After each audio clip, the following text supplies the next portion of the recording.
How do we create and manifest our ideal desired future? We're going to talk about that today. This is Tom Kieran with the Be Something Wonderful studio of Higher Consciousness in San Diego, California, where we help you level up and become the best version of yourself. Guys, welcome back. We're going to have another episode manifesting the Neville Goddard way. And Neville talks a lot about manifesting your future dream, your future. He calls it the feeling, getting into the feeling, assuming the feeling of the wish fulfilled. Assuming the feeling that your wish or your dream has already been granted, that you have it or that you are it. This is assuming and occupying that state of consciousness that you would be if you have your wish already fulfilled. This is very powerful. It's a powerful visualizing of what it would be like, but not from the outside, from the inside the event, from you actually experiencing it.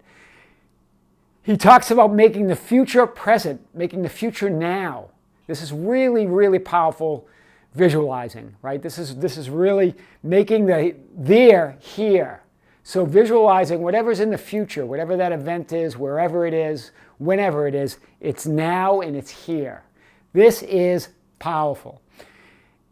Also the idea of think from the end, not of the end. Don't think of it, think from it. What is the end event? How would it feel like had you already accomplished it? Maybe it's starting your own business. What would that feeling be like? Maybe you would have a inauguration party. Maybe someone would be congratulating you. Who would that be, and how would you visualize it? If you can do that, if you can assume that feeling of wish fulfilled, if you can get in that assumption and then think from the end wills the means. This is what he talks about. The end wills the means. This is that God power, that God consciousness. His ways we don't know of, right? Those are those ways. That's the stuff we call magic, but it really isn't. It's you using the Christ in you, your Christ mind, your I am consciousness to create what you want, to pull it out of the invisible and make it visible. It already exists in this invisible realm, in this metaphysical realm. This is how miracles happen. This is what we call modern day miracles, right?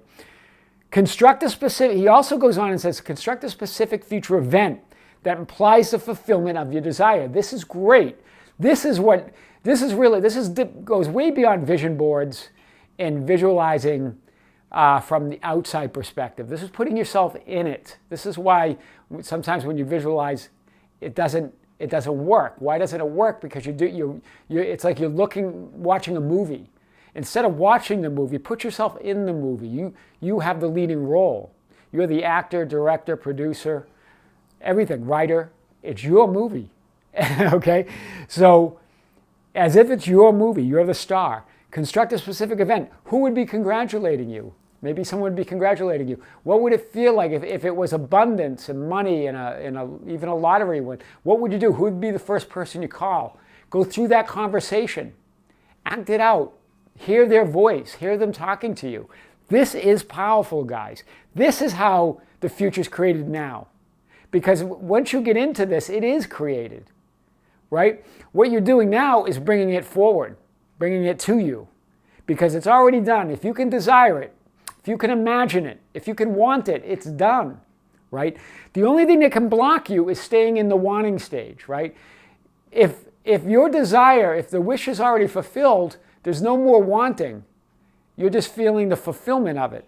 So you got to be cognizant of that. You can't still be in a wanting state and then assume that your wish is already granted. Can't have that. That's contradictory thinking.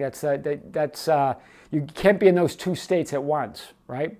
Can't serve two masters. You either got to be conscious of being that, of having that, of doing that, or not. You can't be at both, right? And, it said in the Bible, calls those things which do not exist as though they did. This is Romans 4:17. This is of course all over the Bible. Making the invisible visible, making the unmanifested manifest. This is what Jesus taught. Jesus taught us the link, right? That God, that I am consciousness, that man can create their own reality. That was his message throughout, that the Father and I are one, but the Father is greater than I, right? This is the whole idea, and this is the method that Neville recommends, right? The end will the means. If you can think from the end, if you can create the event, then that fourth dimensional space, the piece at the path will start being laid. The bridge, Neville calls it the bridge to these events, right? The bridge to the fulfillment will be built, and this will happen. It's a sure thing. How else does anything get created, right? It all starts in our imagination. It all starts in that Christ consciousness and that Christ mind and that I am awareness. To see the invisible, you must ignore the evidence of the senses. So you've got to think more spiritually, more fourth dimensionally, right? Where we sort of have the natural state of our physical state, with our senses. We think with our senses and staring at reality and react to that, move things around in reality. We move our creations around all the time. And we try to get more of those, as opposed to thinking of ourselves as spiritual beings where we can pull from the invisible. We can create something out of the blue, literally, right? Out of the unreal realm and make it real. This is what the ancients were talking about. It's the attention, the feeling on the invisible state. That's where you got to be. You got to be in that fourth dimensional spiritual view. This is how Neville talks about it. This is what he says to do. Assume the feeling and wish fulfilled. Make the future now. Make the there here. Right? Put yourself in that. What would it feel like? Who would you see? Who would you be talking to? Right? This is the idea. And he recommends you do this right before you drop off to sleep. That sort of that pre-sleep state where you're still conscious, but you're not busy. Your mind's not busy. And then it's right before you drop off to sleep, and then you drop off to sleep with that vision in mind. This is what he recommends. We'll talk more about his methods on getting in that drowsy state, where he recommends to either lay down or lay back in a chair to do this.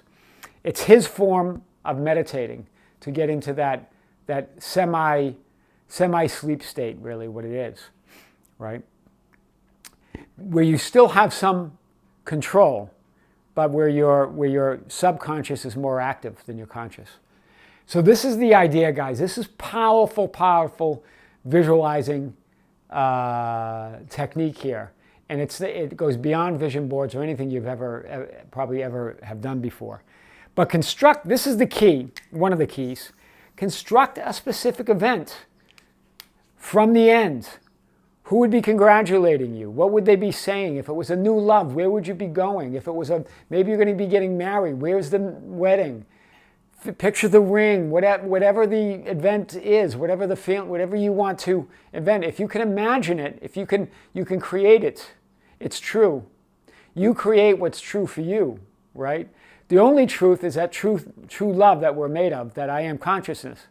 Everything else we create and we manifest out of that unconditioned awareness. What do you want to condition? What do you want to create for your future? If you can think from the end, then the end will the means. You there's two things you got to watch out for on desires. Not watch out for, but be careful of. When you desire, guys, don't condition the desires. So don't start going, this is how I think it should be done, or this is how I think this desire is going to be met. Don't do that, because once you condition the desires, now you're getting into a energy that you don't have the desire yet, that you're putting resistance on the path. You're concerned about how it will be fulfilled. Just determine what and get into the state that it's already fulfilled. Right? That's the one of them. The other is, don't start thinking, wow, that's too big. That desire is too big. It could. Then you start getting to disbelief, and then you start conditioning the desire. You start taking away. In the Bible they say you can't add to the Word of God or take away from the Word of God. This is what they're talking about. The Word is desire. So if you start adding to the desire, how's it going to be done? Or taking away from it, it's too big of a desire. I can't believe it, or maybe it hasn't happened. So you start making it. You're thinking that something smaller is more likely to get accomplished. Guys, that's not it. It doesn't matter the size. It matters that if you assume the wish fulfilled, that you get in as if it's already done. Think from the end. The end wills the means. Construct that future event. and get into details, imagine the details of it. This is really great stuff from Neville Goddard. We'll talk more about this, but this is how to manifest your dream or your desire, your future desire, and make it now. Make the there here and the future present, or the future now. Thinking from that specific event from the end. This is thinking fourth dimension. This is walking in your spiritual nature, right? Not in that physical sense with just bouncing around with your senses and reacting to the already manifested, right? It's creating it. Beautiful stuff, guys. We'll talk more about this. This is Tom Kieran with the Be Something Wonderful studio of Higher Consciousness in San Diego, California, where we help you level up and become the highest and best version of yourself. Don't forget to subscribe to our channel. We love subscribers. Hit the notification bell and so you never miss a video. And comment and share the videos. We love to hear from you, okay? Guys, talk to you soon. This is Tom. See you soon.